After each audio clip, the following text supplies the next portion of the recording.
Good morning, Be Hope Church. Woo, was that great or what? Man, yes, you can clap for that. What an awesome morning we have already had. Well, this is my first time in front of you in this capacity, Be Hope Church. Because the last time I was up here, we were still Beaver Creek Church of the Nazarene. So I'm really glad I didn't screw up that intro. Because I have still referred to us as BCN a couple times, and some of you have corrected me, so thank you for that. It's been really interesting since we changed our name. It's been about 2 months ago since we changed our name, and as we've had conversations with people in the community, especially in the wake of the tornado relief, some of you might have experienced this too, that when we're talking to people, that they were asking, oh, where are you from? Are you with a church? Are you with an organization? And we would tell them, we're with Be Hope Church. And usually there would just be, like, the response would be like a blank look or maybe like a polite nod. Oh, okay. So I'd always follow it up with, well, we're the church formerly known as Beaver Creek Church of the Nazarene. And sometimes then there was like some recognition like, oh, yeah. But most of the time you just had to resort to, we're that large church on North Fairfield at the stoplight.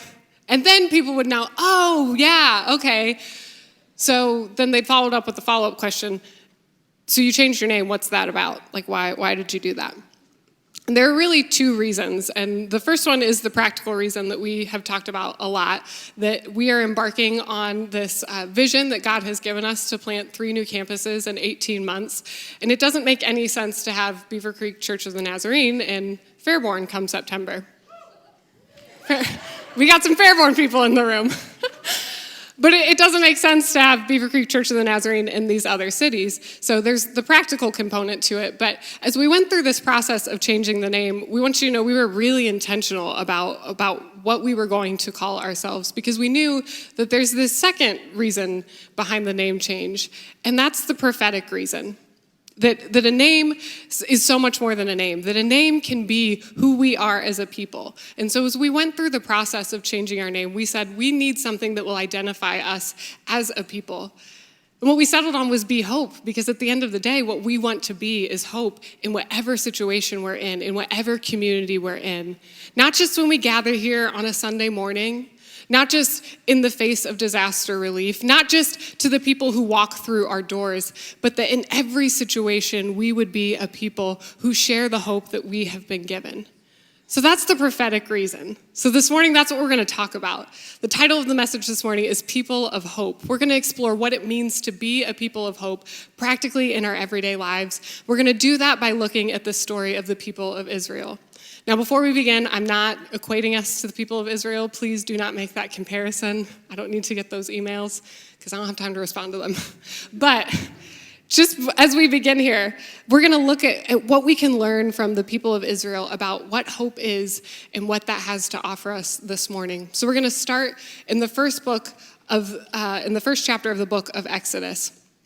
And this story of Exodus, some of you might be familiar with, but we're just going to give you like a really broad overview this morning so that we're all kind of on the same page. And because of that, we're going to be skipping around in a lot of different passages. So the best way to follow along is going to be to go to our gatherings page, because all of that scripture will be right there for you to follow along with. But we're going to start in chapter 1 here of the story of Exodus. Like I said, some of you might be familiar with it. It's kind of a wild story. If you want to go back and read through the entire book of Exodus, highly encourage you to do that. Or you can watch the 1998 animated film, The Prince of Egypt. Get all the high points. We got some Prince of Egypt fans with a killer soundtrack. Like, that soundtrack is bomb. Go back and listen to it this afternoon. You won't be disappointed. But as we start in chapter 1, looking at the background of this story of Exodus begins in Egypt, in the region of Egypt at that time. It's like around 1400 BC, so a long, long time ago. And what we see is that there's this people group living in the land of Egypt called the Israelites, the people of Israel. They've been living here for quite a little while at this point, thanks to this guy named Joseph. He's not really important to our story today, but you can go back and read in Genesis about his technicolored coat and how the people came to live in Egypt. But they've been living here for quite a while at this point, and they have kind of grown quite a bit in size. The text says that they have been increasing in number. And because of that, they're kind of posing a threat to Egypt, to the rulers in Egypt. And so they decide to do something about it. We see here in chapter 1, verse 7, it says, "But their descendants, the Israelites, had many children and grandchildren. In fact, they multiplied so greatly that they became extremely powerful and filled the land. Eventually, a new king came to power in Egypt who knew nothing about Joseph or what he had done. He said to his people, 'Look, the people of Israel now outnumber us and are stronger than we are. We must make a plan to keep them from growing even more. If we don't, and a war breaks out, they'll join the enemies and fight against us. Then they will escape from the country.' So the Egyptians made the Israelites their slaves. They appointed brutal slave drivers over them, hoping to wear them down with crushing labor. They forced them to build the cities of Pithom and Ramses as supply centers for the king. But the more the Egyptians oppressed them, the more the Israelites multiplied and spread, and the more alarmed the Egyptians became. So the Egyptians worked the people of Israel without mercy. They made their lives bitter, forcing them to mix mortar and make bricks and do all the work in the fields. They were ruthless in all their demands." And I don't know about you, I've had some pretty rough days, but nothing that probably compares to that. I don't think any of us can probably relate to what's going on for the people of Israel here. They have been so oppressed by the leaders of this nation. It seems like it's a hopeless and desperate situation, that they are being used as slaves for free labor. And when the Egyptian rulers see that this is not working, that they're still multiplying in number, that slavery is not enough, they put out this edict that they are to murder all of the boys that are born to the Israelites, all of the boy children. So not only do you have slavery, but you have infanticide involved. And I think we can all probably agree that that seems like a pretty hopeless situation. Like, how do you get out of this? But even in the midst of all of this, God begins to work. See, the people cry out to God, and God hears their cries, and God responds. This boy Moses is born, and somehow he miraculously escapes the king's death edict. It's a really fascinating story. You can read about that in the first couple chapters of Exodus. But eventually Moses grows up to become the person who will help lead the people of Israel out of Egypt. And in chapter 3, it's where he kind of gets this call from God that, hey, you're going to be the person that is going to go back to Egypt and help set my people free. So in chapter 3 of Exodus, Moses is grown at this point, and he has this conversation with God in the form of a burning bush. I told you it was a wild story. So God says to Moses in chapter 3, he says, "I have certainly seen the oppression of my people in Egypt. I've heard their cries of distress because of their harsh slave drivers. Yes, I'm aware of their suffering. So I've come down to rescue them from the power of the Egyptians and lead them out of Egypt into their own fertile and spacious land, a land flowing with milk and honey, the land where the Canaanites, Hittites, Amorites, Perizzites, Hivites, and Jebusites now live." That's a mouthful. "Look, the cry of the people of Israel has reached me, and I have seen how harshly the Egyptians abuse them. Now go, for I am sending you to Pharaoh. You must lead my people of Israel out of Egypt."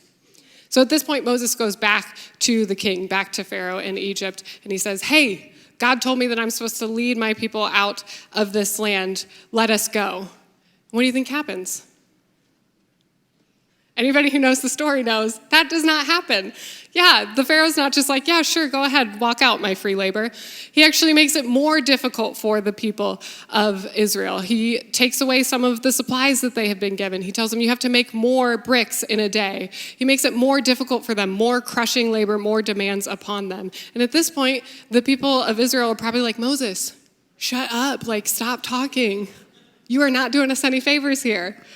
But God reaffirms his promise to the people of Israel then. At that point in chapter 6, verse 6, he tells Moses to tell the people directly, "I am the Lord. I will free you from your oppression and will rescue you from your slavery in Egypt. I will redeem you with a powerful arm and great acts of judgment."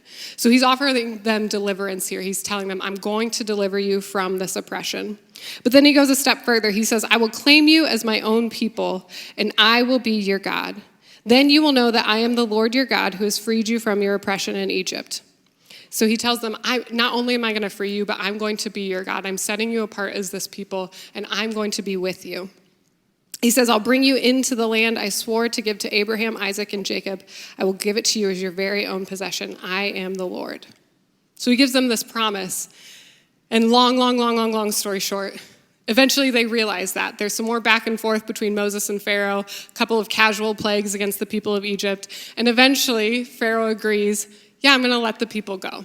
So the people get to walk out of Egypt triumphantly. It's this big, huge celebration. Imagine if it were like, I don't know sports metaphors, like insert your own sports metaphor here. Your favorite team wins times 1,000 billion to the nth degree. We're all so excited, right? Like the people of Israel should be so pumped. They've been freed from hundreds of years of oppression. And it probably was like super celebratory for like a day and a half. But then the mood begins to change. And this is where I think the story really starts to get interesting. See, the people get to walk out of Egypt in like chapter 13. And by the next chapter, the mood has just totally changed. There's no celebration, it's just a bunch of grumbling, complaining, we want to go back. So what we see happen is that by chapter 14, Pharaoh realizes what he's done. He realizes, oh, I just let all of this free labor go. There's nobody left to build up my cities as supply centers. There's nobody here to build monuments to me. What have I done? This was a massive mistake. So he sends his entire army out to go get the people of Israel back.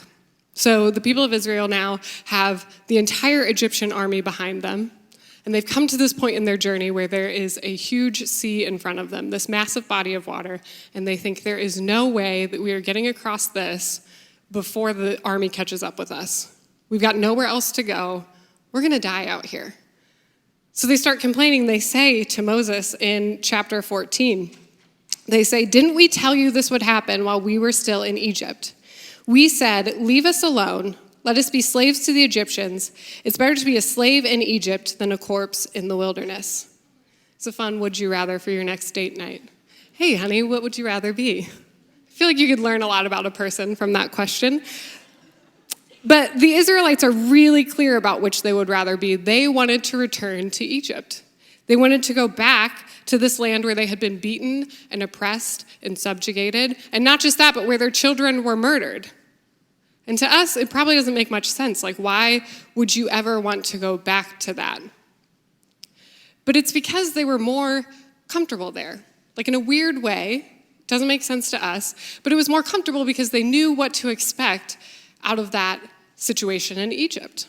They had lived in that for hundreds of years, so it was all that they knew. And this doesn't just happen once when they're in front of the sea. Spoiler alert, they get across the sea. The army doesn't get them. But later on in the story, we see that they complain again and again and again, that they keep wanting to go back to Egypt. In chapter 16, they start grumbling because it's been a while since they had any meat to eat. So they say, we want to go back to Egypt because in Egypt, we had pots of meat to sit around. I mean, forget about the fact that we were slaves and we had to work all day long and they were killing our children. But we had meat there, so let's go back there. And then later in the book of Numbers, this is where the story continues. They have been wandering in the desert for decades now. They're getting ready to enter into that land that God has promised them. But there are some hurdles ahead of them. It's going to be difficult to get into that land. And they say, yeah, we've been out here for a while. Let's just elect a new guy to lead us back to Egypt. Like, we could go back there. That'd be all right. And so time and time again, they keep saying, we just want to go back to where we were before. Even though it was terrible, it wasn't great for us. Like, we knew what to expect there in that land of slavery. We don't know what to expect here in this wilderness. We don't know how to be in this land where we don't know how the rules work. We don't know what's going on. So they just want to go back to that. But the interesting part is that God knew this was going to happen all along. Back in chapter 13, the people are just marching out of Egypt. And he says in verse 17, when Pharaoh finally let the people go, God did not lead them along the main road that runs through Philistine territory. Even though that was the shortest route to the promised land, God said if the people are faced with a battle, they might change their minds and return to Egypt. So God led them in a roundabout way through the wilderness toward the Red Sea. Now, this is when it all clicked for me, when I read that verse, because I remembered this principle that I learned in a family therapy class recently. Now, before you tune out, because you're thinking, I didn't come to church for a therapy session, hang with me, because this is going to help it all make sense for you. So there's this principle in family therapy called homeostasis. Turn to your neighbor and say, homeostasis. Kevin has you all really well trained. Like, you don't know what that word means, but you just said it. So it's not just a principle in therapy. It's actually a principle that we see in a couple different fields. It pops up in biology and chemistry and apparently computer programming. As I was Googling, I saw that. I don't know how it relates there. But in therapy, what the principle of homeostasis means is that when you're working with a group of people, particularly in family systems, but in this situation, like a group of people like a nation, or it can even be an organization, maybe a business, anywhere that you have multiple people together, working together, that when change is on the horizon, when something maybe comes at them that is not comfortable, that they will attempt to maintain whatever their normal level of stability is. Even if that level of stability does not cause all members of the group to thrive, even if it's maybe not the most healthy normal, that in the face of change, we naturally try to maintain whatever our current level of stability is. And we know this, right? We've probably experienced it in our own lives, maybe in our families or at work, maybe with a group of friends. There's this infamous story from my childhood that my whole family likes to tell. When my younger sister was born, I was 2 years old, around there, and like a week into us being a family of 5, she is home from the hospital now. I went to my parents and allegedly said something along the lines of, "She's fine, but can we send her back now? Because I want to be the baby again." I like that some of you are awing.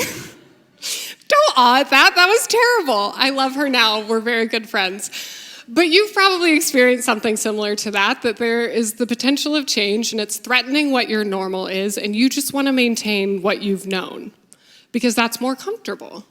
Maybe you've experienced this at work. Maybe a project is coming up that's trying to change the way that you work, or there's this new system that maybe your boss is trying to implement. And you've probably never said this, but you've probably heard other people say, well, that's not the way we do it, right? We don't ever experience this in the church. Like, you guys always embrace all of the changes that we throw at you perfectly without grumbling at all. You're laughing because you know that's not true. So these are smaller examples in our lives, but this is what's happening here for the people of Israel, that they're facing this massive change that's going to totally change the way that they have operated as a people, and it's going to make it better for them, but they can't see that right now, and so they just want to go back to the way that it was. But the great thing that we see through this story is that God doesn't let them, and God could have, at any point, let the Egyptian army recapture them or let them walk back into Egypt, into that slavery, but he doesn't. God looks at them and says, I care about you too much than to let you return to that oppression. I care about you too much to let you return to what's not for you when I have called you to a deeper level of freedom and wholeness and healing and joy. And that's what we see that hope does this morning. Hope doesn't maintain, it transforms. It allows us to look at a situation that is not what's best for us and say, this can be different. Hope looks at that in the face and says, your present reality isn't what your future has to be. It looks at our brokenness, our shame, all of the ways that we've been hurt, that we have failed, and it says that it doesn't have to be that way. And I think some people who are here this morning need to hear that whatever you walked in with this morning, whatever you carried into this space with you, it doesn't have to be that way. That there is a future that can be different, and hope offers that to us, offers a future that we can step into. And guys, here's the really important thing, that if we are going to be a people of hope, it's not enough for us just to believe that that's true, that hope can transform. We have to declare that over every situation that we encounter, over broken families, over social injustices, over disasters that we're not planned for. We have to declare as a people that things do not have to be the way that they are, that there is a future that can be different, and you can step into that because of hope. That's what we see through the story of Exodus. That's what we see God promising the people of Israel, this different future, that things can be different from what they were. The interesting thing, though, that we see too is that it wasn't enough for the people of Israel just to believe that. God had promised them that all the way back in chapter 3 and chapter 6. God promised this to the people of Israel. But they couldn't just sit there and wait on the deliverance, right? They actually had to get up and had to move. Because the other thing that we see about hope is that hope is not passive, hope is active. So it wasn't enough for them just to sit there in their thoughts and prayers and think things can be different in the future. They actually had to physically get up and walk out of Egypt. And the work wasn't done when they walked out of Egypt. They had to continue walking out this transformation that God had promised them. There's this quote by a theologian, Alexander Shia. I love the way that he puts it. He says that hope is a bridge. It's not the place to rest. It's the bridge to the work that is to be done. And that's the truth about hope, that hope is active. We can't just sit in the idea of hope, that there is work to be done to be able to realize that transformation. And the people of Israel, they tried to do this. They tried to just sit in the hope. Even after they walked out of Egypt, they get to this mountain, Mount Sinai, and they set up camp there, and they think, okay, we've made it. We can all sit here, exhale, we're good, we're free, good to go. But God says, no. Even here, while you're taking a break, while you're resting, I'm going to teach you how to be a free people. There's still work to be done. Yeah, you got up and you left, but you still have some work that you need to put in to be able to realize your freedom. Sometimes we overlook this or we misinterpret it, but that's honestly what the 10 Commandments and the laws that are given after the 10 Commandments are all about. In chapters 20 through 24 of the book of Exodus, you'll see this covenant that God makes with the people. And it's really easy to look at it and see it as just a list of rules, do's and don'ts that we're supposed to do or we're not supposed to do. But if you look a little bit deeper, these are things like how we manage property, how we treat people in a just and fair and equitable way. These are instructions on how and where to offer sacrifices. And all of these things, they weren't just arbitrary. It was actually God giving the people of Israel these practical steps that they could take to be able to realize their freedom. Because the people of Israel had lived in slavery and oppression for hundreds of years. They had learned all of these coping mechanisms and these ways of being that weren't going to work in freedom, in this new freed life. So they had to unlearn all of that and learn a new way of being. And that's what happens in the text. This is what they're learning through that. And for us, we know that too, that transformation, if you're seeking to be transformed, that there's work that goes along with it. That anytime you're trying to go from where you are now to where you want to be, that there are these steps that you have to take in between. Sheila was up here a little bit earlier. She is training to run a half marathon, her and her daughter Molly.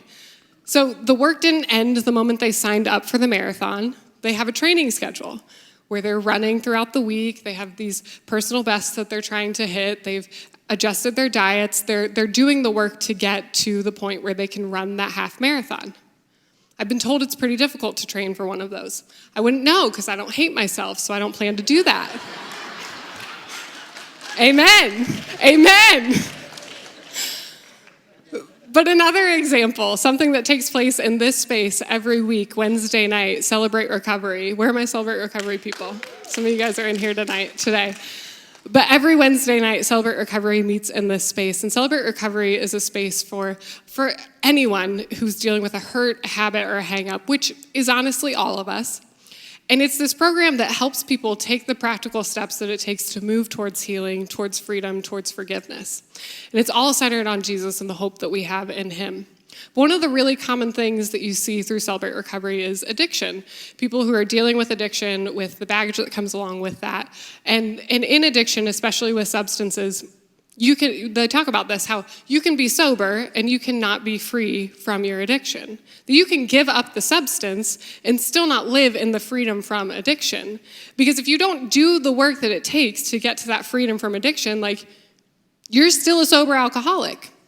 That's just the truth. So there's all these steps that we have to take in between to realize that freedom. And that's what we see through this, is that it's not just enough to declare hope, to declare that that can happen, but there's work that has to go along with it to realize that transformation.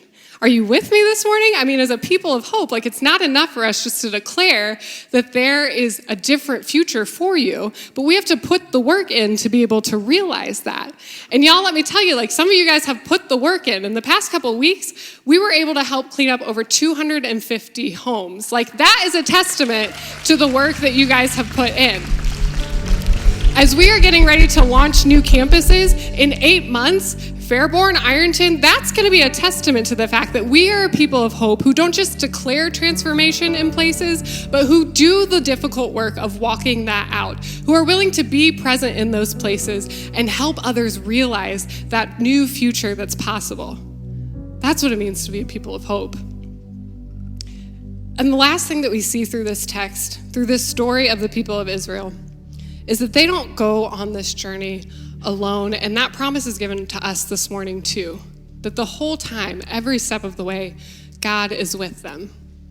And what we see at the beginning is they're just leaving Egypt, walking out of that land, that God goes with them in a pillar of cloud and fire to guide their step every step of the way. When they're resting at Mount Sinai, God descends on the mountain with them. He's physically present in that place so that people can see him and know, I'm here with you.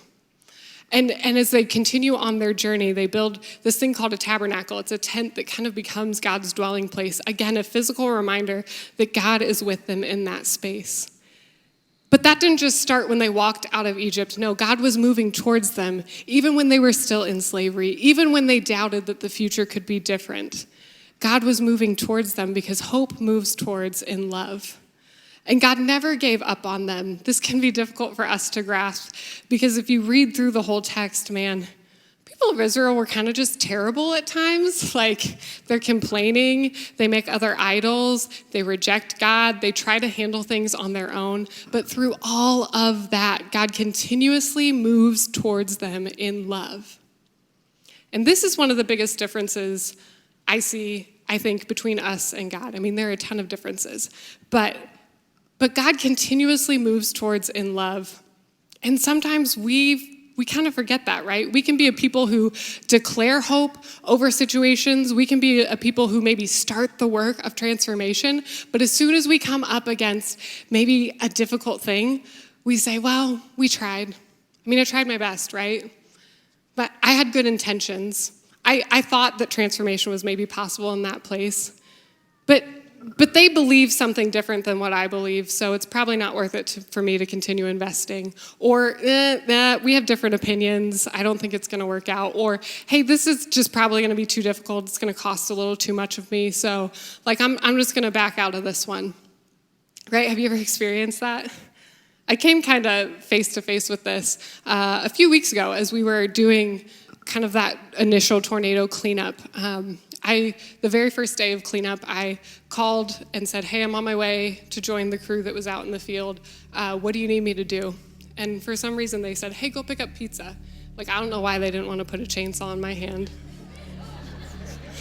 It was probably the best call. Whoever told me to go pick up pizza has probably seen some of my Instagram stories of, like, DIY home improvement fails. I'm not the most handy. So I go and I pick up the pizza. That's something I can do. And I go out to the field, and they pair me with this woman named Denise. She's a good friend of mine. She works back in the coffee bar. If you see her, tell her hello for me. So they put me with Denise. They say, here, all the work crew has eaten. Now go out into the neighborhood and see if there are people just, that live in this neighborhood that are working in their yards. See if they need any food. We've got water. We've got snacks. See if you can pray for them. So I'm like, cool, I can handle this. So I hop on, Denise is driving, we hit a couple houses, and it was just incredible to be with people in those moments of pain and difficulty and pray with them and offer what we could to them. But pretty soon Denise turns down a street and she goes left, and I can see at the end of the street that there is a group of people who are working on just a ton of trees, but I can also see that there are some power lines between us and this group of people. I think they're power lines. I'm not sure, remember, I don't know anything about anything, so I'm like, those look like power lines. They might not be live, but I'm not about to test them. So we're heading like straight for these lines, and I'm like, I swear Denise does not see them. But as soon as we get up on them, she says, we're gonna find a way back there, because there are people back there. And man, in that moment, I was hit with the reality that, like, how often do I stop? Do I stop moving towards in love because it's gonna be difficult for me? How often do I come face to face with a person that maybe has a different opinion than me and think, it's not worth it. It's not worth it. How often do I come face to face with a situation that I've probably faced like 12 times before, have not seen change take place, and I think there's no possibility of transformation in this situation. Like, we've tried it, it hasn't worked, I'm giving up, I'm tapping out. Like, that's me this morning. But that's not who we're supposed to be as a people of hope, right? We are a people who will move into those difficult spaces. We are a people who will not give up when it looks like there's no hope for transformation. We're a people who, even when we begin the work and the work gets difficult, we're gonna stick with it, because that's the example that we have been given through God. That is the ultimate example of Jesus Christ, who came to earth, to this messy, complicated planet that we call home, where people live and breathe and mess things up. God moved into that space through Jesus, and God didn't give up on us. Jesus came to show us that there is a possibility, that there's a future that can be different from our current reality, that when we see things that look like there's no hope for the future, that it can be different. That when we see a difficult work, God already did the work for us. God showed us the way to be able to be present in those painful moments. And God continued to move towards us in love to the point of death on a cross. That is the ultimate example of love that gives of itself so that we can have hope. So this morning, we're going to celebrate that through communion. We're going to remember the hope that God has offered us so that we can be a people of hope. So you received that little packet on your way in. Within that, there is a little wafer of bread, and there's a little cup of juice. And what that represents is the body of Christ that was broken and the blood of Christ that was shed on the cross, so that we could find freedom, so that we could have a new future, so that we could be a people who not just declare hope in spaces, but who do the difficult work and continue moving towards in love. So this morning, in the next few moments, we're going to offer you just some space to reflect. And as you do that, we invite you to take communion this morning in remembrance of the hope that's been given to us, so that we can share that hope with others. So would you take and eat and drink in remembrance?